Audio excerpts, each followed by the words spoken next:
വാവ യേശുനാഥ, വാവ സ്നേഹനാഥ, ആയൻ ഹൃദയം തേടിയിടും സ്നേഹമേ നീ. വാവ യേശുനാഥ, പൂക്കൾക്കില്ല പ്രഭ, തേൻ മധുരമല്ല, നീ വരുമ്പോഴൻ ആനന്ദം വർണ്ണ്യമല്ല. വാവ യേശുനാഥ, വേണ്ട പോകരുതേ, നാഥ നിൽക്കണമേ. തീർത്തു കൊള്ളാം ഞാൻ നല്ലൊരു പൂമണ്ഡപം. വാവ യേശുനാഥ.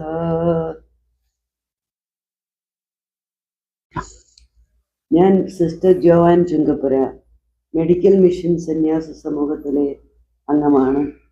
ഇപ്പോൾ ഞാൻ ഹ്യൂസ്റ്റൺ എന്ന് പറയുന്ന സ്ഥലത്താണ് നിൽക്കുന്നത്. അമേരിക്കയിൽ മെയ് ആദ്യമേ വന്നതാണ്. പല സ്ഥലങ്ങളിൽ ക്ലാസ് എടുത്തു. ഫിലഡൽഫിയ, ഹ്യൂസ്റ്റൺ, ന്യൂജേഴ്സി എന്നീ സ്ഥലങ്ങളിലാണ് പ്രധാനമായും ഇപ്രാവശ്യം ഫോക്കസ് ചെയ്തത്. കൗൺസിലിംഗ് ആണ് എൻ്റെ ഫീൽഡ്. അതിലേക്ക് ഞാൻ വരാൻ കാരണം, എൻ്റെ ആദ്യ കാലഘട്ടങ്ങളിൽ ഡൽഹി യൂണിവേഴ്സിറ്റിയിൽ ക്ലിനിക്കൽ സൈക്കോളജി പഠിക്കുമ്പോൾ അനേകം യുവജനങ്ങൾ എൻ്റെ കൂടെ പഠിക്കുന്നവർ മയക്കുമരുന്നും മദ്യം എടുക്കുന്നവരായിരുന്നു. അവരുടെ കുടുംബ പ്രശ്നങ്ങളും കുടുംബ ശിഥിലീകരണങ്ങളുമാണ് കാരണമെന്ന് എനിക്ക് മനസ്സിലായി. അപ്പോൾ തിരിച്ച് നാട്ടിലെത്തിയ ഞാൻ പല സഭകളോടും എക്യുമെനിക്കലായിട്ട് പ്രവർത്തിക്കുവാൻ കൂട്ടായി നടന്നു. അത് അവരെല്ലാവരും ആഗ്രഹിച്ചത് കൗൺസിലിംഗ് പൈനിയർ ചെയ്യുക എന്നുള്ളതാണ്. കൗൺസിലിംഗ് 3 വർഷം നടത്തിയപ്പോൾ ഇവിടെയും മദ്യപാനത്തിൻ്റെ ഗതികളും കുടുംബകലഹങ്ങളും ഉണ്ട് എന്ന് എനിക്ക് മനസ്സിലായി. തിരിച്ച് എൻ്റെ സമൂഹം എന്നെ മിനസോട്ടയിൽ വിട്ട് അഡിക്ഷൻ തെറപ്പിയിൽ പ്രാവീണ്യം നേടാൻ അനുവദിച്ചു. അങ്ങനെ ഞാൻ വീണ്ടും അമേരിക്കയിലെത്തി പഠിച്ച് നാട്ടിൽ വന്ന് എക്യുമെനിക്കലായിട്ട് ബഹുമാനപ്പെട്ട കോലത്തച്ഛനോട് ചേർന്ന് PC ജോർജ് സാറ്, മാർത്തോമാ സഭയിലെ റവറൻ തോമസ് P ജോർജ് അച്ഛൻ, CSI സഭയിലെ തോമസ് K ഉമ്മൻ തിരുമേനി, ഓർത്തഡോക്സ് സഭയിലെ ബഹുമാനപ്പെട്ട അച്ഛന്മാരും മെത്രാന്മാരും, കനാനായ സഭയിലെ അച്ഛന്മാരും എല്ലാവരും സപ്പോർട്ടായിട്ട് നിന്നു. അങ്ങനെ എനിക്ക് എക്യുമെനിക്കലായിട്ട് പ്രവർത്തിക്കാൻ വേദി കിട്ടി. അവിടെ മദ്യം മയക്കുമരുന്നിന് അടിമപ്പെട്ടവരെ ചികിത്സിക്കുകയും ഫാമിലി കൗൺസിലിങ്ങും കുട്ടികളുടെ കൗൺസിലിങ്ങും യുവജന കൗൺസിലിങ്ങും നടത്തിക്കൊണ്ട് പോകുന്നു. ഇന്ന് ഏതാണ്ട് 38 വർഷത്തോളം ഈ ഫീൽഡിലാണ് ഞാൻ നിൽക്കുന്നത്. അതിലൂടെ പൈനിയർ ചെയ്യാൻ സാധിച്ചു. മലയാളത്തിൽ ലഹരി എന്ന ആദ്യത്തെ ഗ്രന്ഥം എഴുതി ആധികാരികമായിട്ട് ലഹരിക്ക് അടിമപ്പെടുന്നത് ഒരു രോഗമാണെന്നും അതിന് ചികിത്സ സാധ്യമാണെന്നും എനിക്ക് എഴുതുവാൻ സാധിച്ചു. ബഹുമാനപ്പെട്ട ചാക്കോച്ചൻ കളപ്പുരയാണ് എന്നെ അതിന് സഹായിച്ചത്. ബഹുമാനപ്പെട്ട മണ്ണാറുകുളത്തച്ഛനാണ് കൗൺസിലിംഗ് ഫീൽഡിൽ ക്ലാസ്സുകൾ എടുക്കുന്നതിനും റെഡ് ക്രോസിനോട് ചേർന്ന് കോട്ടയത്ത് തന്നെ സ്ഥാപിക്കുന്നതിനും അനുവദിച്ചത്. എല്ലാ സഭകളുടെയും പിന്തുണയോടുകൂടിയാണ് കോട്ടയത്ത് പ്രവർത്തിക്കാൻ സാധിച്ചത്. കോട്ടയത്തിൻ്റെ ഒരു അനുഗ്രഹം അതാണ്. എല്ലാ സഭകളും എന്തെങ്കിലും ഒരു സേവന മേഖലയിൽ മുന്നോട്ട് വന്നാൽ സപ്പോർട്ട് ചെയ്യുന്നു. അതുകൊണ്ട് എക്യുമെനിക്കലായിട്ട് തന്നെയാണ് ഇന്ന് ഞാൻ പ്രവർത്തിക്കുന്നത്. അങ്ങനെയാണ് അമേരിക്കയിൽ വീണ്ടും വരുവാൻ സാധ്യമായത്. മാർത്തോമാ സഭയുടെ ഫാമിലി കോൺഫറൻസിനാണ് ആദ്യമേ എന്നെ വിളിക്കുന്നത്. ബഹുമാനപ്പെട്ട സക്കറിയാസ് തിരുമേനി, തിയോഫിലസ് മാർ സക്കറിയാസ് തിരുമേനിയാണ് ആദ്യമേ വിളിക്കുന്നത്. അത് ഡാലസിൽ വെച്ചുള്ള ഫാമിലി കോൺഫറൻസ് ആയിരുന്നു. അതിൽ സംസാരിച്ച് കൗൺസിലിംഗ് നടത്തുകയെല്ലാം ചെയ്തു. അതിനുശേഷം പിന്നെ CSI സഭയും ഓർത്തഡോക്സ് സഭയും വിളിച്ചു. ഇന്ന് തോമസ് കുട്ടി ആൽക്കഹോളിക് അനോണിമസിൻ്റെ ഗ്രൂപ്പിലും അല്ലനോൺ ഗ്രൂപ്പിനും ക്ലാസ്സിന് റെഗുലറായിട്ട് ഞാൻ ഓൺലൈനിൽ തന്നെ നാട്ടിലിരുന്നുകൊണ്ട് അത് ചെയ്തു കൊടുക്കുന്നുണ്ട്. ഇവിടെ വന്നപ്പോൾ സെയിൻറ്റ് തോമസ് ഓർത്തഡോക്സ് സഭയിലും CSI സഭയിൽ ഹ്യൂസ്റ്റണിലും ക്ലാസ്സുകൾ എടുക്കാനായിട്ട് ഒരവസരം കിട്ടി. അതുപോലെ തന്നെ ഇനി ന്യൂജേഴ്സിയിലും കത്തോലിക്ക സഭയിലും ക്ലാസ്സുകൾ എടുക്കുന്നു. എല്ലാ സഭകൾക്കും വേണ്ടി പ്രവർത്തിക്കുക കൗൺസിലിംഗ് മേഖലയാണ്. മെൻ്റൽ ഹെൽത്തും ആധ്യാത്മികതയും ഒരുമിച്ച് കിടക്കുന്ന ഒരു യാഥാർത്ഥ്യമാണ്.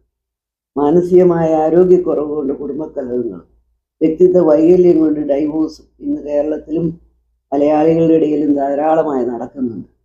അതെല്ലാം മനുഷ്യർ ചീത്തയായതുകൊണ്ടല്ല, അവരിൽ പല വിധത്തിലുള്ള പരിമിതികളും വൈകല്യങ്ങളും ഉണ്ട് എന്ന് കണ്ടറിഞ്ഞ് അതിൻ്റെ പ്രിവെൻഷൻ, അതിൻ്റെ ട്രീറ്റ്മെൻറ്റ് ത്രൂ കൗൺസിലിംഗ് ആൻഡ് സൈക്കോതെറപ്പിയാണ് കൊടുക്കുന്നത്. അതിനകത്ത് തന്നെ അഡിക്ഷൻസ് പലതരത്തിൽ, sex addiction, pornography, mobile addiction, eating addiction, gambling addiction, alcohol and drug addiction, ഇങ്ങനെ പല മേഖലയിൽ കിടക്കുന്ന വൈകല്യങ്ങളുണ്ട്. ഈ വൈകല്യങ്ങൾ കാണുമ്പോൾ നമ്മൾ മോറലി അല്ല ഇവരെ വിധിക്കേണ്ടത്. ഇവർക്ക് എന്ത് സഹായം എത്തിച്ചു കൊടുത്താൽ ജീവന്റെ പൂർണ്ണതയിലേക്ക് ഇവരെ തിരിച്ചു പിടിക്കാൻ സാധിക്കും.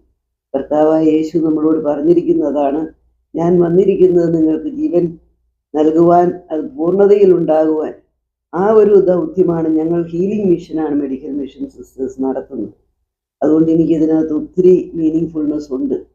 ഈ ഹീലിംഗ് മിഷനിലൂടെ വ്യക്തികളെയും കുടുംബങ്ങളെയും സമൂഹത്തെയും സപ്പോർട്ട് ചെയ്യുവാൻ, സുഖപ്പെടുത്തുവാൻ, അവരുടെ ജീവിതത്തിൽ ഒരു സപ്പോർട്ടീവ് പേഴ്സണായിട്ട് നിലകൊള്ളുവാൻ ദൈവം എന്നെ വിളിച്ചതിൽ എനിക്ക് നന്ദിയുണ്ട്.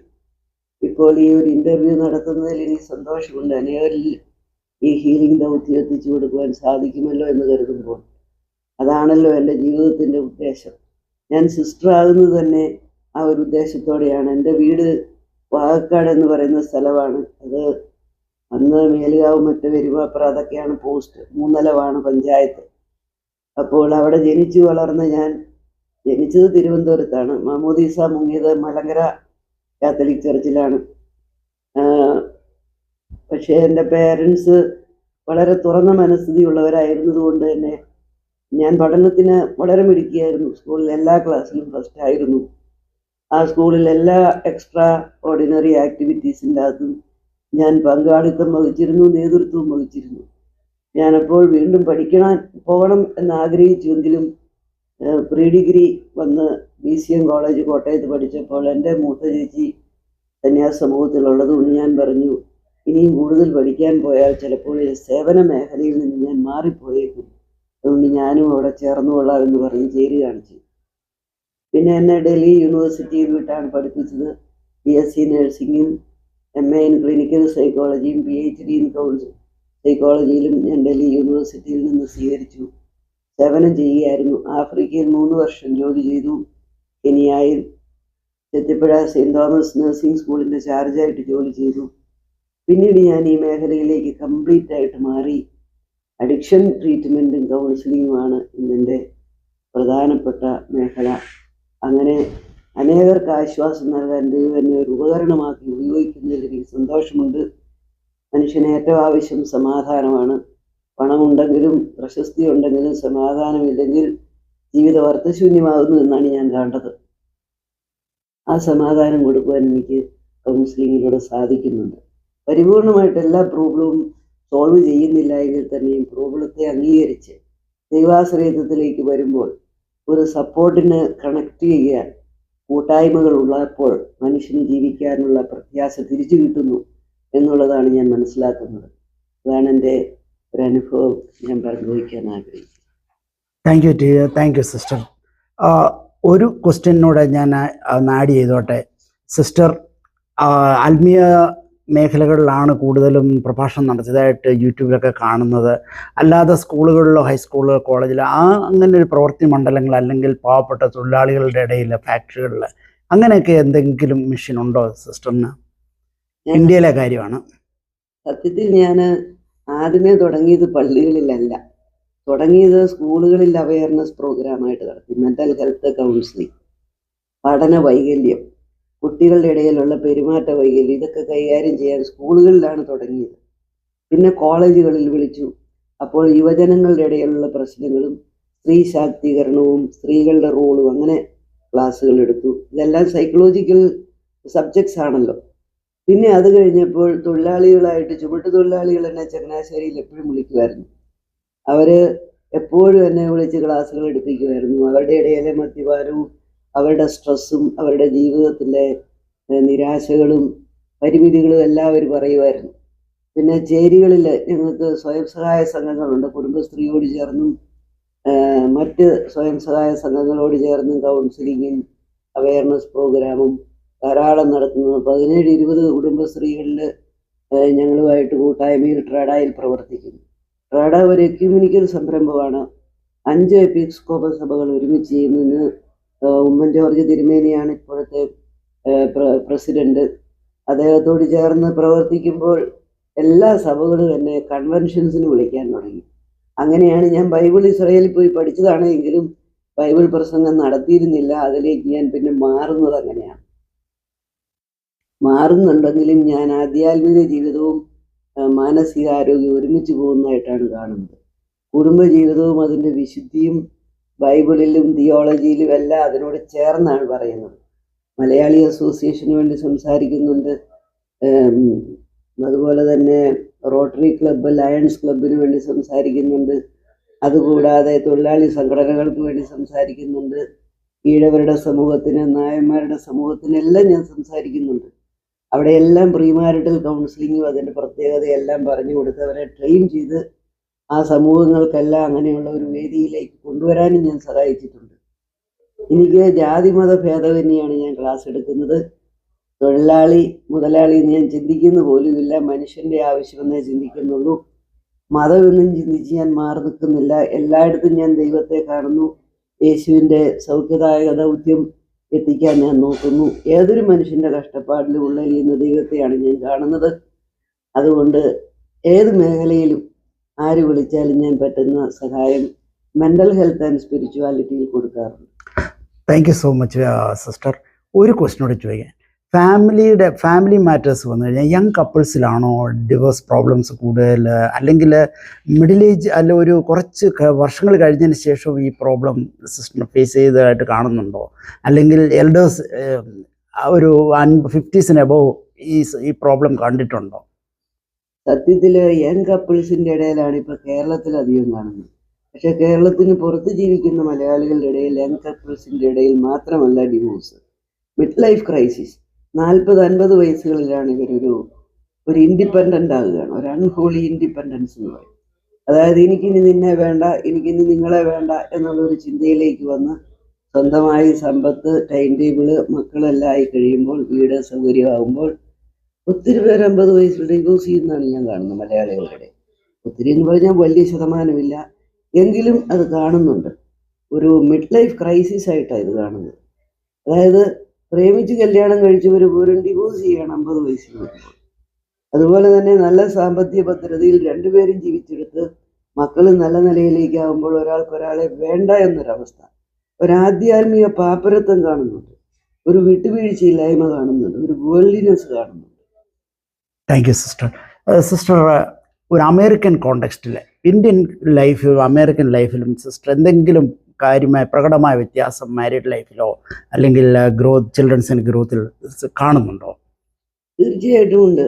അമേരിക്കയിൽ സത്യത്തിൽ എല്ലാവരും ജോലി ചെയ്യുന്നെങ്കിലും ഒരു ക്വാളിറ്റി ഓഫ് ഫാമിലി ലൈഫ് ഒത്തിരി കുറവാണ്.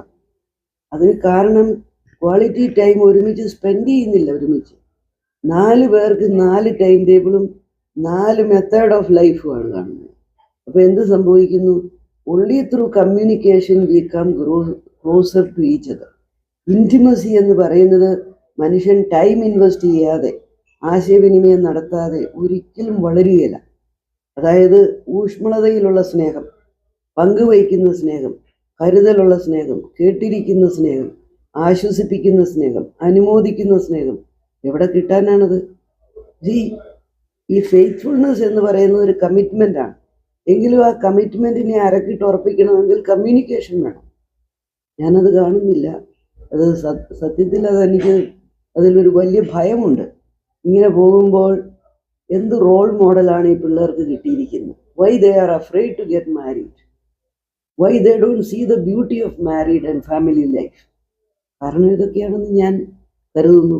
വല്ല റിസർച്ച് നടത്തണമായിരിക്കും. ഞാൻ വെറുതെ കമൻ്റ് അടിക്കാൻ തയ്യാറല്ല. താങ്ക് യു സോ മച്ച് സിസ്റ്ററിൻ്റെ സ്നേഹം നിറഞ്ഞ വാക്കുകൾക്ക് വളരെയധികം നന്ദി. ഞങ്ങളുടെ ക്ഷണം സ്വീകരിച്ചതിനും ഈ തിരക്കേറിയ ജീവിതത്തിൽ 10 മിനിറ്റ് ഞങ്ങൾക്ക് വേണ്ടി ചിലവഴിച്ചതിനും ഈ നല്ല വാക്കുകൾ തന്നതിനും ഒത്തിരി സന്തോഷം. Thank you so much sister. Thank you. God bless you. Thank you.